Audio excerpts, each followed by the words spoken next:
Are you interested in learning how to capture rainwater off of your roofs so that you have a water source for your garden, your livestock, or emergency use?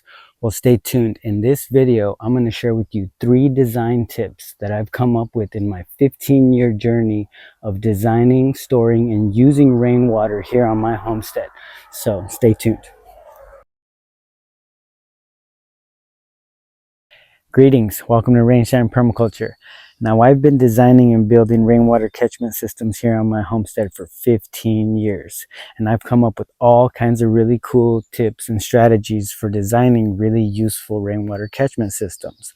So in this video, I'm going to share with you 3 tips that I highly recommend so that when you do build your rainwater catchment systems, it's as most useful to you and your family. So here we go. Tip number 1. Location.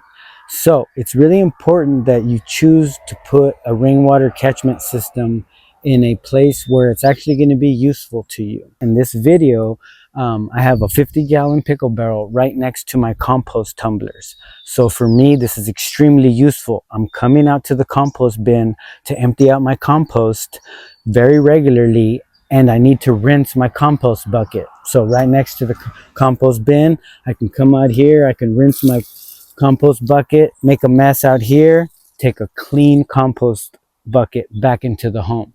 So location, very important. So step number 1, identify your gutters, where you have gutters on your property, and then figure out which gutter is closest to a space where you're going to need or can use rainwater regularly, and then pick your location accordingly.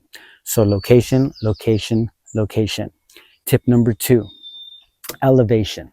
I highly recommend you get your cistern at least 18 inches off the ground so that you can get a bucket under your spigot. Now, the bucket is the tool of choice to move rainwater around, so being able to have your cistern elevated just enough to get a bucket under it is highly recommended. This is going to make your system much more useful to you and your family. So elevation. If you need help building a sturdy platform, ask for help from somebody. Just make sure it's sturdy enough to hold your heavy rainwater. Now, tip number 3, once your system is full, I highly recommend you divert your overflow to nearby edible landscaping. So in this example here, as soon as this system fills, the overflow is diverted to a mulch basin that's behind a 40-foot edible food forest here in the front yard.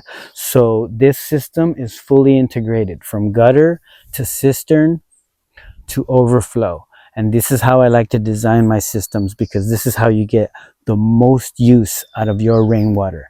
Now stay tuned for future videos on these systems, and I hope you enjoyed, and please like, subscribe, and share with your friends. Until next time, happy rainwater.